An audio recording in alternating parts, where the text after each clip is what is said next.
Bubba, we all are concerned, and again, before I say this, we all are concerned, but on this show, we have several, more than one, teachers that are represented. And I'm talking about teachers that have been in public education, our dad who, I know, coaches teaching, it feels a little different, but anyway, still there.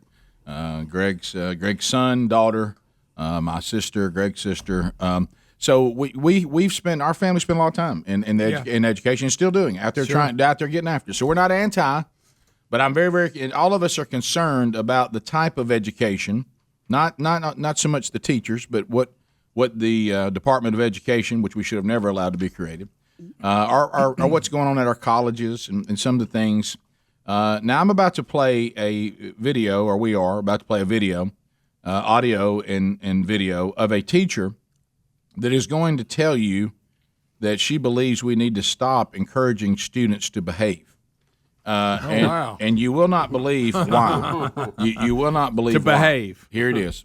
So if PBIS concerns itself with positive behaviors, we have to ask ourselves, okay, well, what are those positive behaviors? And it's things like making sure that you're following directions and making sure that you're sitting quietly and you are in your seat and all these things that come from white culture.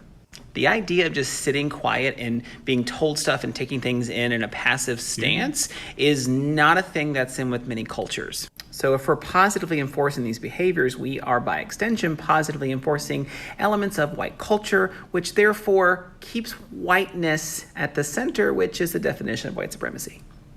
What an idiot. I don't even know. I don't even make sense. Let me ask so him sitting this. there in an orderly fashion and not disrupting the class is a white thing? That's a white thing. Okay. I wonder, is getting a paycheck a white thing? Because we could solve that for him. Right. Yeah, really. It's in our country, right? That's all I need to know. This is part of our American educational system. Guys, do you realize? And I just want to be clear, because these woke white people. Yeah. And pay Nothing attention. Worse. By the way, and pay attention. Please pay attention. The number of times that I have looked and watched video of someone who is standing up against whiteness on behalf of minorities, if you notice when you look at these crowds, most of them are woke white people. And that are guilty. They feel guilty about their whiteness. By the way, and this is them overcompensating. Yeah. Okay, for some guilt they have about being white. But here's the thing that's I will. And I know this is just going to just crush the heart of the white woke, okay? Because they think they're so loving and they think they're so, but what they don't understand, and here it comes, they don't understand how condescending they are. Exactly. To minorities, okay? They stand up and speak on your behalf, and the things they keep saying is you are you're too inadequate to make your own way. You can't even sit and behave in a class. That shouldn't be asked of you because that's not your culture. And the white people want you. Behaving is white. Because you know what that really means? You know you're not capable of that. Yeah. And white people expect you to. I mean, he's really saying some other things. Now I want to be sure. It all, if you roll it all the way out. Exactly, and that's where I'm going. But I'm trying to be as delicate as possible. But all right, he teaches at Blackbird High School in Blacksburg, Virginia.